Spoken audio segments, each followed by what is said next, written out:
Developmental inclusive alliance नाम जो है ये रखा गया और शॉर्ट में अगर कहा जाए तो INDIA।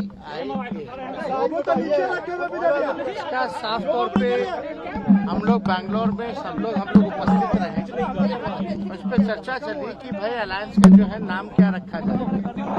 तो सबके सहमति से ये नाम जो है रखा गया है, जो नाम आपको हमने बताया Indian national developmental inclusive alliance, ये नामकरण जो है किया गया है। और मजबूती के साथ जिस प्रकार से मुद्दे की बात नहीं होती है, गरीब की बात नहीं हो रही है, बेरोजगारों की बात नहीं हो रही, किसानों की बात नहीं हो रही, महिलाओं के साथ जिस प्रकार से शोषण सत्ताधारी लोग कर रहे हैं उस पे न्याय नहीं हो रहा है, महंगाई पर चर्चा नहीं होती है, देश का रुपया कमजोर होता जा रहा है, आर्थिक व्यवस्था और कमजोर हो रहा है हमारे देश का। इन सारे मुद्दों को हटा करके जो है केवल नफरत की राजनीति की जा रही है, तो आप लोग सब लोग जानते हैं कि हम लोग जो हमारा देश वो डाइवर्सिटी इसकी खूबसूरती है। यहाँ लोकतंत्र की जननी पूरे दुनिया में अगर माना जाता है तो इंडिया में माना जाता है, वो भी बिहार वैशाली में। और लोकतंत्र को खत्म करने का प्रयास किया जा रहा है, संवैधानिक संस्थानों को खत्म करने का प्रयास किया जा रहा है। तो हम देश की आवाज है, जो देश का दर्द है, जो देश की समस्याएं हैं, उस बात को जो है हम लोग सब लोग मजबूती के साथ उठाने का काम कर रहे हैं। चाहे मणिपुर की जो घटना कितना शर्मिंदा करने वाला ये वीडियो सामने आया है और वहाँ के मुख्यमंत्री क्या क्या बयान दे रहे हैं, और भी शर्म की बात है। और इस बात पे एक बार ही नहीं, जो बेंगलुरु में जो मीटिंग हुई हम 26 दलों की, उसमें भी हम लोगों ने मणिपुर का इश्यू जॉइंट स्टेटमेंट में हम लोगों ने उठाने का काम किया। और आज भी पार्लियामेंट चल रहा है, वहाँ भी लोगों की बैठक हुई है और प्रधानमंत्री अब तक खामोश थे। अब तक वो गाली दे रहे हैं विपक्ष के लोगों को, अपने काम को नहीं गिनवा रहे, अपनी बात नहीं बता रहे। बताइए, राहुल गांधी जी मणिपुर जाते हैं लेकिन प्रधानमंत्री क्यों नहीं जाते हैं भाई? Who is the Prime Minister of this India? कौन है प्रधानमंत्री इस देश का? लेकिन जिम्मेवारी ज्यादा उनकी बनती सबों की है। लेकिन विपक्ष के लोग अगर राहुल गांधी जाते हैं, वहाँ चीजों को समझते हैं, हालात में समाज में वहाँ संदेश देते हैं कि हिंसा नहीं होनी चाहिए, तो पूरा देश तो देख ही रहा, मणिपुर के लोग देख रहे क्या हो रहा, पूरा जल रहा है। और आप अंदाजा नहीं लगा सकते हैं, अगर वहाँ बीजेपी पार्ट एंड पार्सल नहीं होता, कोई और विपक्षी दलों का राज होता और उस राज में इतनी बड़ी अगर घटना हुई होती तो कौन कौन एजेंसियां घुस गई होती, और जो गोदी मीडिया है क्या क्या बोलने लगती भाई। मणिपुर की घटना को गोदी मीडिया नहीं दिखा रही, विपक्ष के लोग एकजुट हो रहे हैं, उसको लेकर के भ्रामक खबर फैलाई जाती है, झूठी खबरें फैलाई जाती है कि फलना जी नाराज हो गया, चिल्ला जी नाराज हो गया। किस बात की नाराजगी भाई? हम सब लोगों का लक्ष्य है कि देश के संविधान, देश के लोकतंत्र को बचाने का काम करें।